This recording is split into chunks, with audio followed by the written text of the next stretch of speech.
삶이라는 것은 모든 것이 공통적으로 들어가겠죠. 나의 말과 언어와 행동과 또 하는 일과 모든 것들이 성령님께서 어떻게 이끄시고 있는가, 그런 부분을 함께 나누고자 합니다. 직장에서 이제 교육을 받을 때 예수님을 믿는 사람이었는가 봐요. 쉐룩식을 했어요. 그런데 누가 쉽게 줬는가는 아무도 모르죠. 여러 군데 장애물을 만들어 놓고 이제 눈을 가리고 그 눈 가린 사람을 가장 편안하게 안내를 합니다. 그리고 이제 길게 대야에 밥을 씻겨주고 또 거기에 맛있는 과자나 과일을 먹여줍니다. 누가 했는지를 몰라요. 근데 참 감사가 되더라고요. 우리 혜빈 야배님 예배 찬송가 한번 찬양하도록 하겠습니다. 우리 같이 부르도록 하겠습니다. 574장 예배 찬송가 574장 찬양하도록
말씀을 이렇게 준비한 것보다도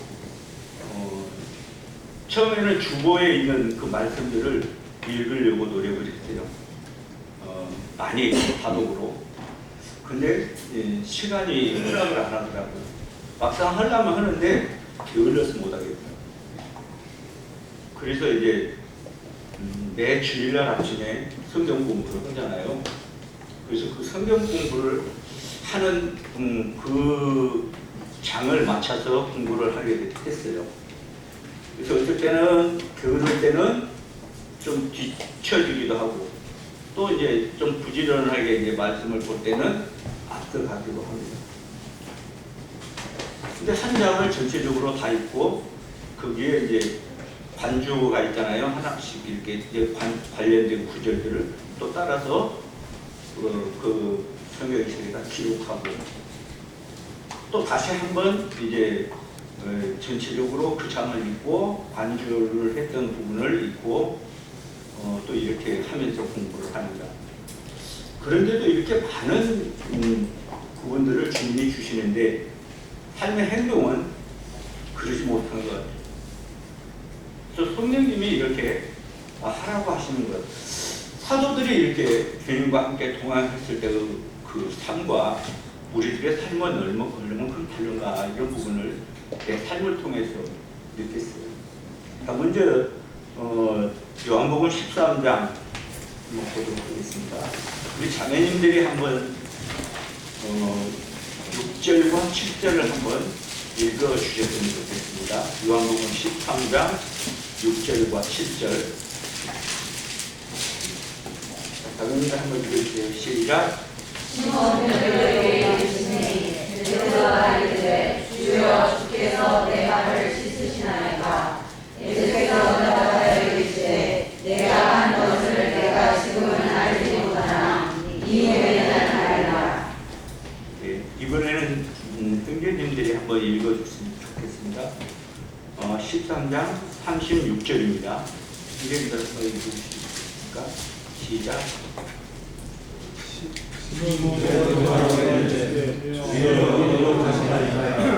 예수께서 대답하시되 내가 너희에게 내가 지금은 따라올 수 없으나 후에는 따라오리라.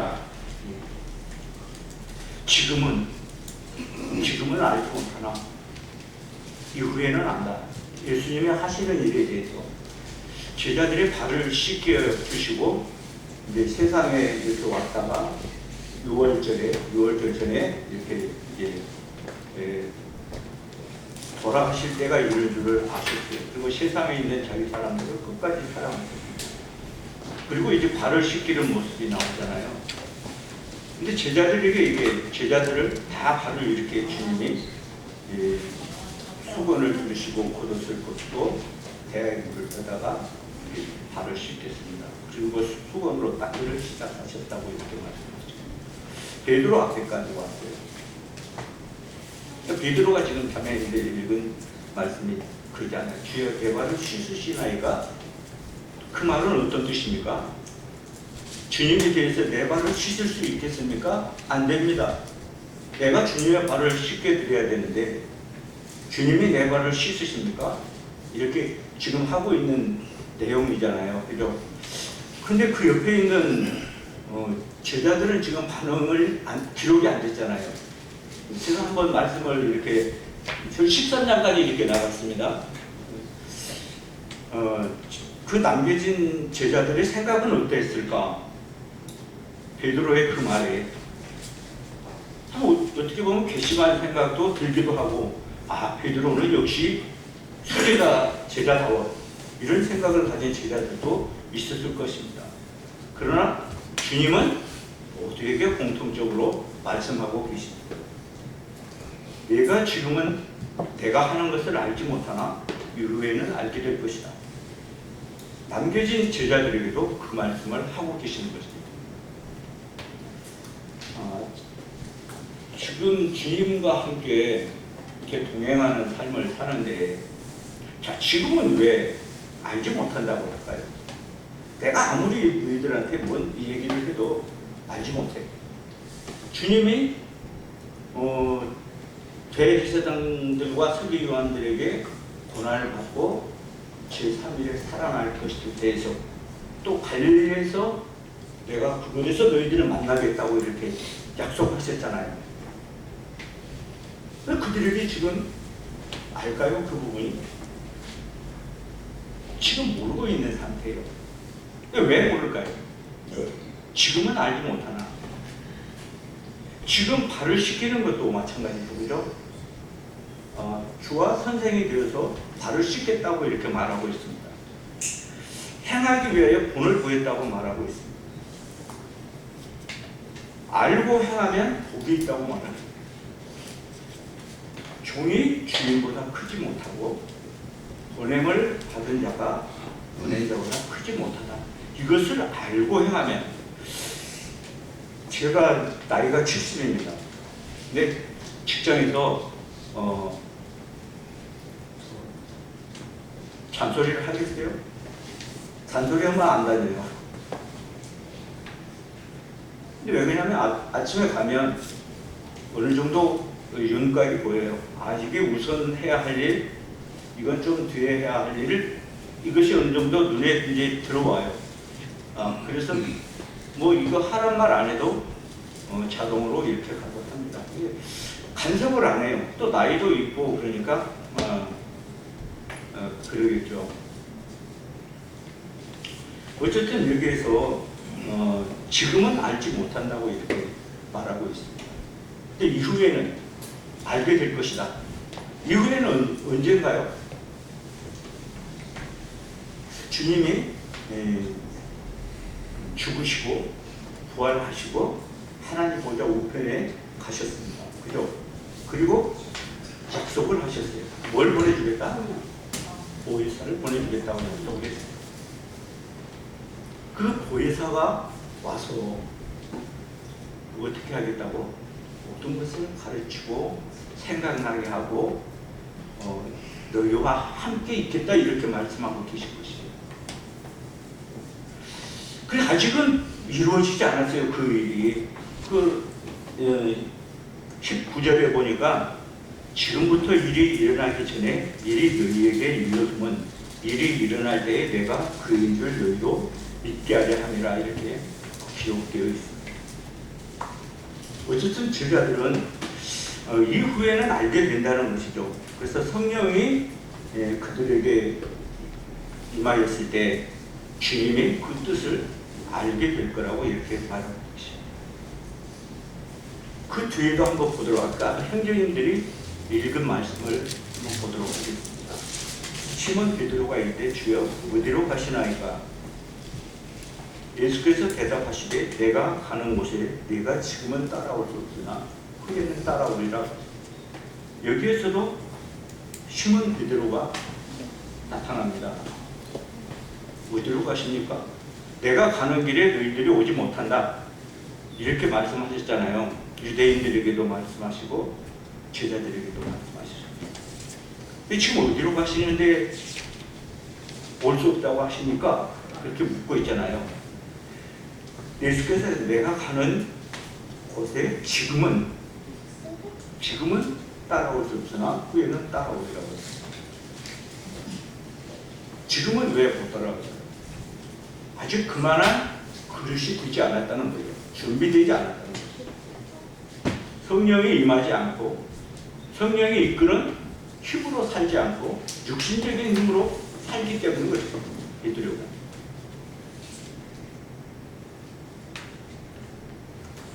마태복음 4장에는 제자들을 불렀습니다. 어부들을 불렀어요. 갈릴리에서요. 나를 따라오너라. 내가 너희로 사람을 낳는 업과 되게 하겠다. 이것이 주님의 계획이 있었잖아요. 그죠? 얼만큼 이해했을까요? 그들이 도저히 상상도 할 수 없는 사람을 낳는 업과 되게 하겠다. 그들이 뭘 버려두고 갔는가요? 그물과 또 배와 또 아버지까지 두고 이렇게 주님을 따라 나섰다고 얘기합니다. 이때 제자들이 따라다니는 의미는 어떤 것일까요? 정말 주님을 알고 따라갔을까요? 자, 주님이 세 번째 부활해 갖고 나타나셨죠, 그죠? 그리고 베드로에게 왔습니다. 네가 나를 사랑하느냐? 참 유명한 말이잖아, 그죠? 나도 가끔가다 주님이 어떤 힘든 일이 있을 때 네가 나를 사랑하느냐? 그걸 되새겨봐요. 네가 나를 사랑하느냐? 또 네가 나를 사랑하느냐? 베드로는 과거의 모든 것을 아십니다. 그때 주님이 나를 따르라 그렇게 말씀하시더라고요.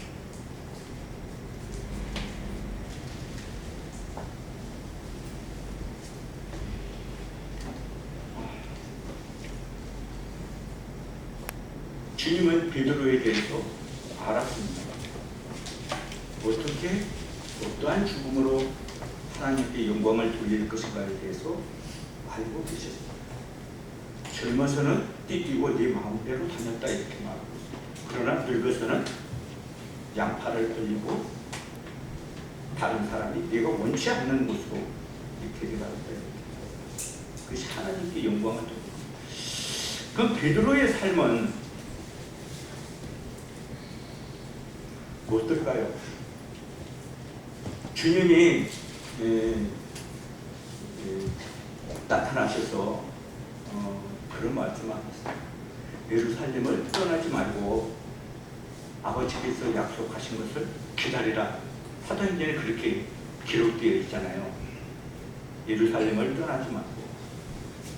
그리고 오순절날 성령이 임하였어요. 성령이 너희에게 임하시면 너희가 권능을 받고 이렇게 말씀하시죠.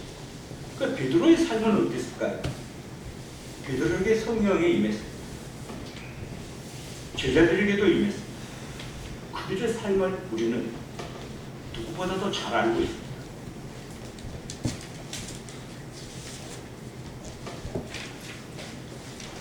베드로가 이제 증인으로서 예수 그리스도를 나타내는 증인으로서 살아가게 됩니다.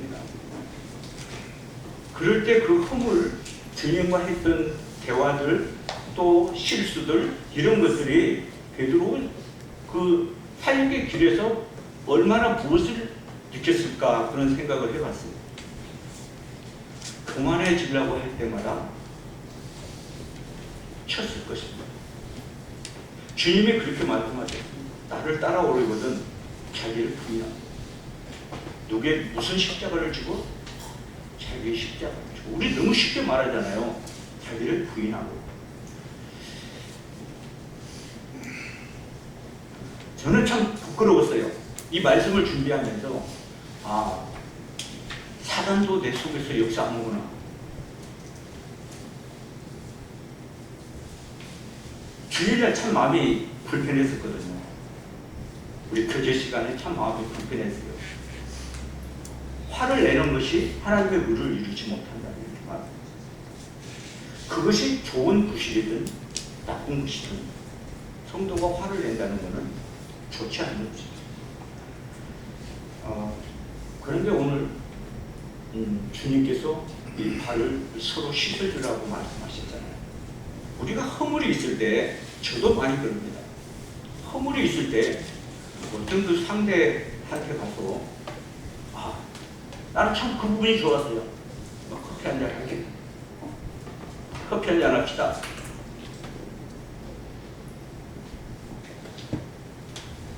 그래. 그래 뒤에서 쏘고대는 거는 그건 싫어요. 저도 많이 그럽니다. 그러나 이 말씀을 보면서 그런 생각을 했어요. 서로 발을 씻어주는. 목욕한 자는 달갑게 씻을 필요.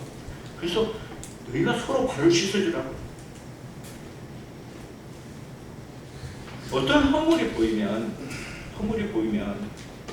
그것을 전달하는 것은 그건 좋지 않아요. 어떻게 그걸 친하다고 생각하는 사람은 주로 제가 이 얘기를 하더라고요. 그런 부분을. 근데 그거는 친한 것이 아니에요. 솔직히. 그런 듣지도 않고 관련도 없는 부분들을 말을 할 때는 스톱해야 돼요. 스톱. 이게 우리 삶에 있어서 성령이 이끄는 삶이라고 생각이 됩니다. 저도 주님이 왜 이렇게 말씀하시는지 모르겠어요. 내가 부족하니까 주님께서 그렇게 말씀하시는 것 같습니다.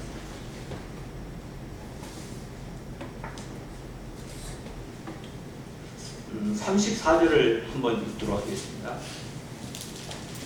새 계명을 너희에게 주노니 서로 사랑하라. 내가 너희를 사랑한 것 같이 너희도 서로 사랑하라. 이 말씀이 새롭게 와닿더라고요. 서로 사랑하라. 나만 사랑하는 게 아니고 같이 사랑하라. 형제님과 나와 같이 사랑하라. 육신적인 사랑은 금방 변질이 됩니다. 그죠? 육신적인 사랑은 내가 좋아할 때는 좋아하고 싫을 때는 그만 그냥 갈라서는 못해요. 이것이 인간적인 사랑입니다. 그것에 주님이 형제와 형제, 자매와 자매 사이에 주님의 관여에 끼어 있어야 됩니다.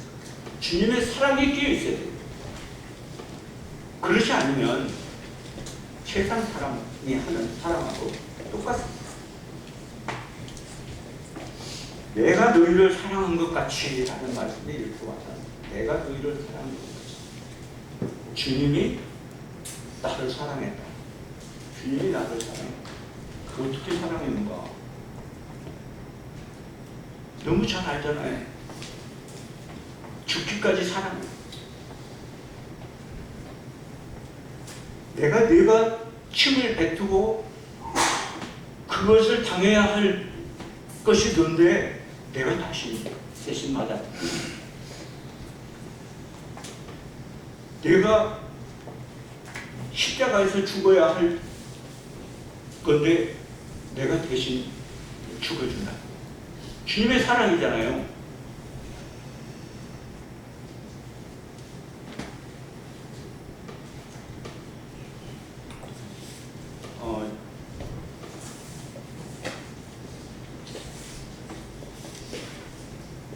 저는 요한복음 13장을 보면서 그 베드로에게 주님이 말씀하시지만 제자들에게도 함께 말씀하시고 또 우리에게도 구원받은 우리에게도 함께 말씀하고 있습니다. 우리는 어떻습니까? 구원받은 우리들은 믿음을 통해서 예수 그리스도가 어떤 나의 구원자라는 것을 알고 믿었습니다. 하나님의 자녀가 됐습니다. 그리고 우리에게 제일 중요한 게 성령이 임했습니다. 정말 내가 성령이 이끌리는 삶을 사는가? 실질적으로 말하겠습니다. 가장 나에게 영향이 미치는 것이 금요기도 시간입니다. 왜냐하면 일을 하거든요. 월화, 수요일이잖아요. 다시 또 집으로 전주로 옵니다.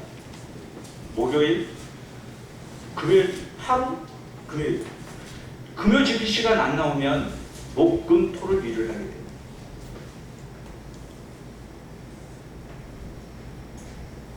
그러니까 내 마음에 우선순위가 정해지는 거예요.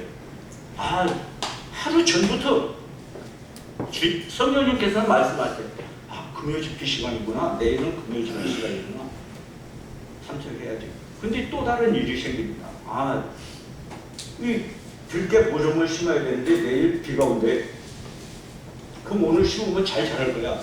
그럼 내 발걸음이 어떻게 예배당으로 오는 것이 아니라 밭으로 갑니다. 근데 감사가 돼요. 아직까지는 성령님이 내 마음을 근심하게 하거든요. 내 마음이 무뎌지게 하지는 않아요. 근데 그게 자주 있으면 무뎌지겠죠. 그래서 잘 참석하지 못합니다.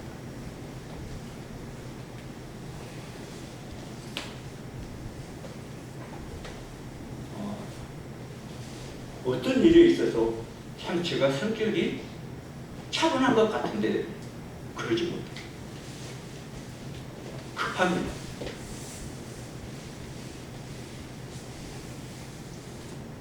내 안에 주님이 계시고 성령님이 계시면 어떻게 말을 해야 되는가? 또 어떻게 표현을 해야 되는가? 때가 어느 때인가? 이런 부분에 대해서 말씀해 주시는데도 내 욕심적인 것이 이렇게 다 건져내더라고요.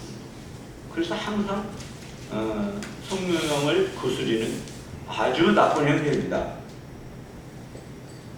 근데 주님의 은혜로 또 살아갑니다.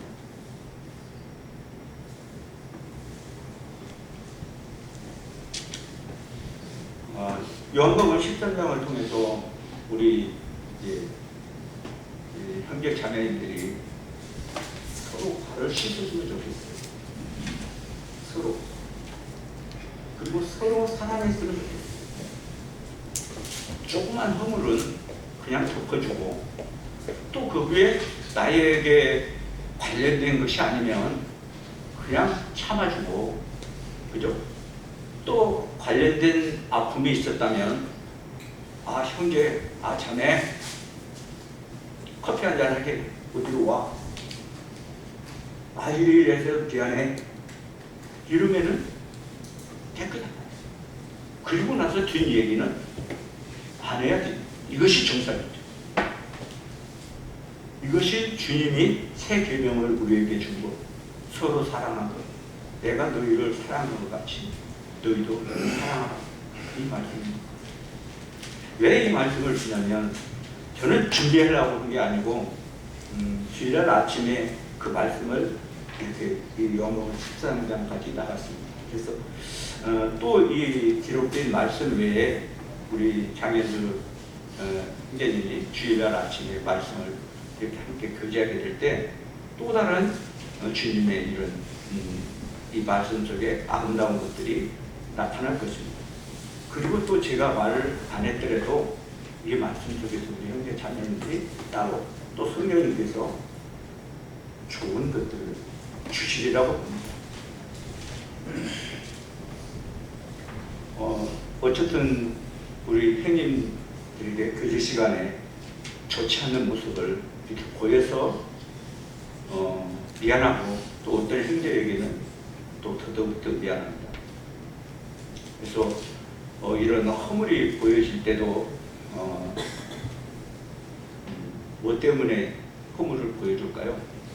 기도하라고 그런 것 같습니다. 나타내기 전에 그 형제를 위해서 또 자매를 위해서 기도하라고 보여주는 것이겠죠. 그리고 우리가 행동하는 믿음이 되었으면 좋겠습니다. 어떤 흉 잡으려는 것이 아니라 금요일날 이렇게 참석하면 형제님들이 자매님들이 청소도 하고 또 주일 예배 준비도 하고 그렇습니다. 또 무엇보다도 함께 모여서 기도하는 것, 그것이 감사가 됩니다. 우리의 믿음이 조금 더 이렇게 행동으로 옮겨졌으면 좋겠습니다.